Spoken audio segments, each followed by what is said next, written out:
Welcome to the Top of the Morning Show. It's your girl TT from the D, and I want to thank you for tuning in this morning.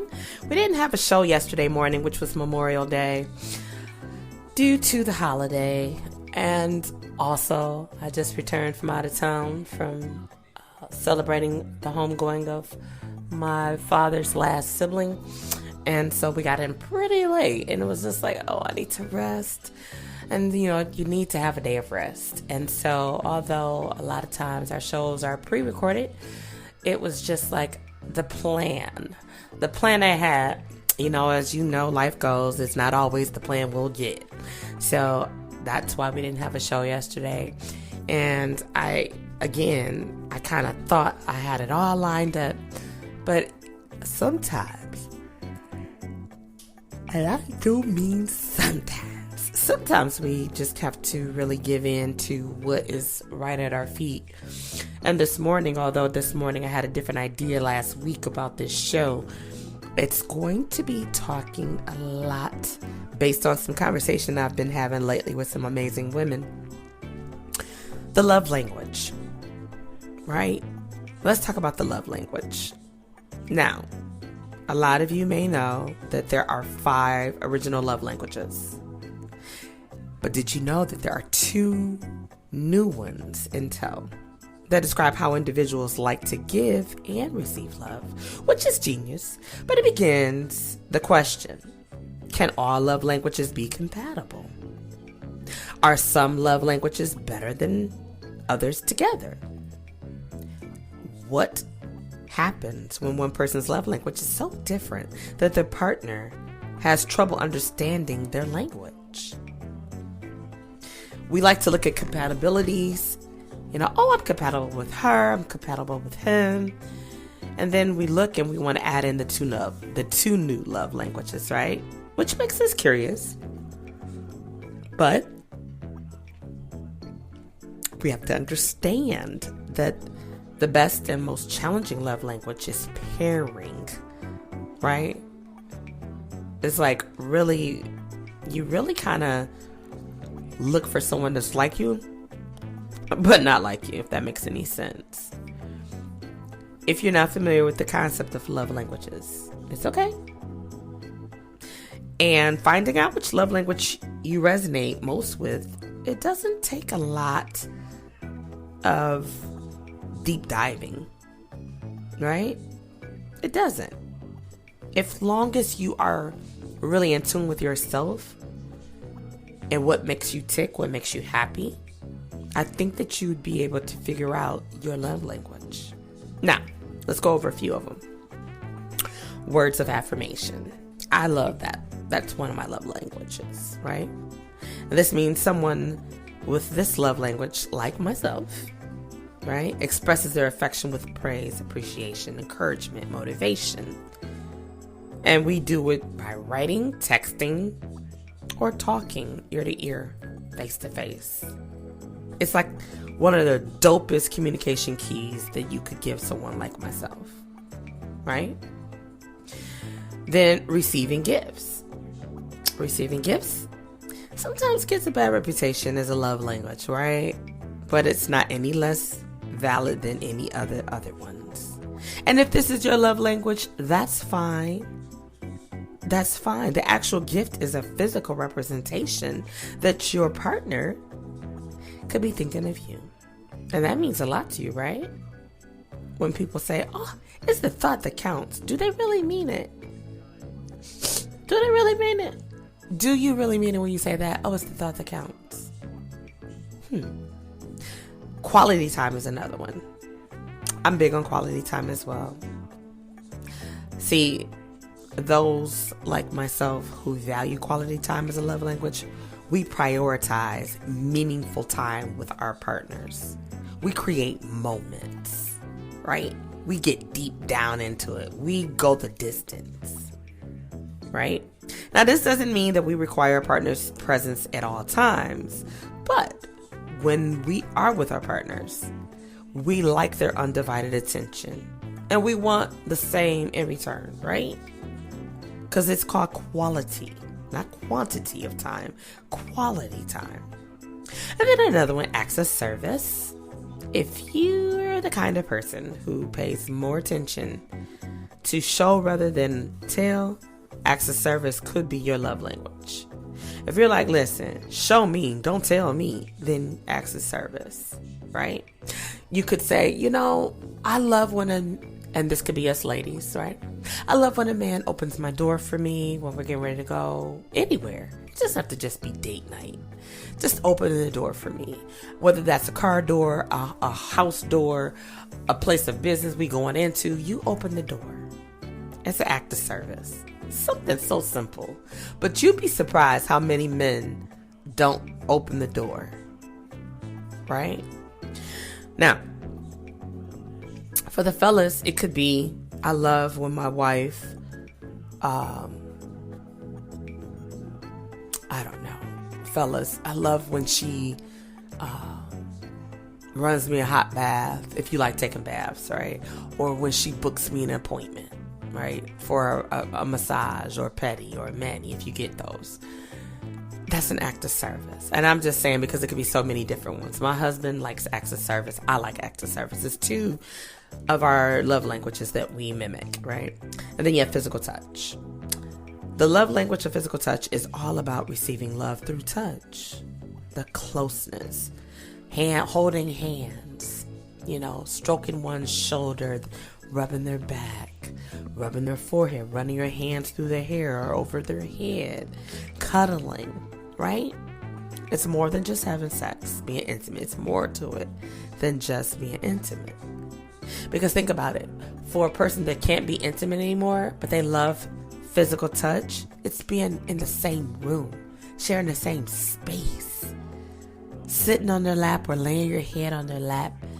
It's those very subtle things that makes a world of a difference. Now, emotional security. Those who love language is emotional security wants to feel emotionally seen and taken serious by their partner. They don't mind being vulnerable, but sometimes they are afraid to be vulnerable. But they have to open themselves up so they can be loved and they can love. Shared experiences. Shared experiences is a love language. Think about this. You and your spouse, significant other, share the housework, shopping duties, right? Simple, right? Simple. Making dinner together. This could simply be a love language. And you could not even totally know it. You're like, oh my God, yeah, it could be. You're sharing the experience. Taking care of your kids is a love language. It's a shared experience to some, not all. Because some people don't share that experience, right? Now, the best relationship pairing, even though the majority of complementary pairings are partners with a shared love language, partners have different love languages more often than not. According to research and data, you could check out Teplin and House, right? About pairing relationships, the importance of it, right? Receiving acts and gifts of service, quality time, affirmation, physical touch, acts of service, act of service, emotional security, quality time, shared experience, yada, yada, yada, yada, yada, yada, right? Now, I'm going to say this. The most challenging relationship pairing, I think, with a couple with conflicting love language preferences, are conversations to explain the why behind the what. Understanding can be very easy or it can be very difficult. And you might say, how? Because sometimes we just can't express the love language we share or we feel. And there's nothing wrong with it. We try. And you got to give your spouse, you got to give them their shine for trying. Because we don't always know. We don't always know. But when you try, that means so much to us. Because it's like, you want to learn. You want to know, what is my wife's love language? What is my husband's love language? What are the love languages we share? And yes, you can share them. And when I say share, it's not like, oh, I'm gonna loan you this, but more so, we have this in common. We like this. And that's a beautiful thing. It's a beautiful thing. I love the love language I share with my husband. I hope that he loves the love language I share with him. And we are very compatible. And that's something I actually prayed about years and years and years ago before ever meeting him, that I would have someone that could understand me, love me, and respect me like no other, as I could do the same for them. And I think I am lucky that God was listening on that day, because I definitely got that. I'm coming up on 11 years as of Friday. 11 years. Excuse me, I'm still tired, y'all. It's a Tap In Tuesday day. I got to get a show for y'all tonight. I had an idea for a show, but unfortunately, just getting back in, I didn't have time to promote. So I'm not going to cheat my amazing guest with that being able to promote, because it's got to be a banging show when I do this. I'm not going to say the title of what it was going to be tonight, but I definitely will be bringing you a dope show next month with some amazing entrepreneurs. I'll just say that.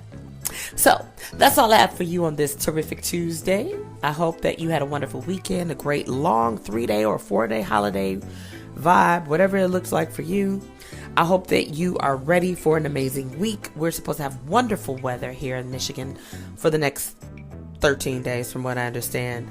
And I am grateful. Yes, it was a lot of heat flowing yesterday, but I wasn't complaining. I went and got my car washed, did some shopping. I made an amazing dinner for my family. We had some skewers. We had steak skewers and salmon skewers and chicken skewers, macaroni and cheese, corn on the cob, baked beans, sweet potato pie, crunch cake. I had a couple of bottles of wine. The boys enjoyed their lemonade, and I made my mother and my stepfather some barbecue baked chicken and greens and macaroni. I shared the macaroni we had, and baked beans. So they had a nice, and then I gave them some crunch cake as well. So it was nice. It was one of those moments. I remember driving to my mother's house to drop off their food, and I felt grateful. You know, we just returned back, as I said, in the wee hours of the morning. Shout out to my husband who did that thing. He did that. But we just, it was just one of those, let me just have this time. Because time is not promised. So it was, normally we go to my sister's house, and I just was like, you know what, I went to bed feeling like, I think I want to cook. And so I woke up this morning, and I told my husband, yep, these are the ideas of what we're going to make, and he was all for it. And the family enjoyed this. So, and we had fresh fruit, right? The boys was looking forward to that fresh fruit. So it's just been an amazing weekend, although Saturday was pretty sad, but we made the best of it. Grateful. My aunt lived to be 90 years old, and I'm thankful. I'm happy. I know my father would be very appeased if he was still here, and I know that he now is with all of his siblings and mother and father. So God is good, and to God be the glory. I will see you, ladies and gentlemen, boys and girls, right here tomorrow morning for Top of the Morning. I'm sorry, for Top of the Morning show. Tonight, I will see you, ladies and gentlemen, boys and girls, for Tap In Tuesday. And we'll go a little bit deeper about love languages. Why not? You can't have enough love and motivation and encouragement when it comes to marriage and relationships, strengthening our covenant, learning from one another, growing, teaching from what we learn so that we can all be better in what we choose to do when it comes to our covenants. I'll see you soon.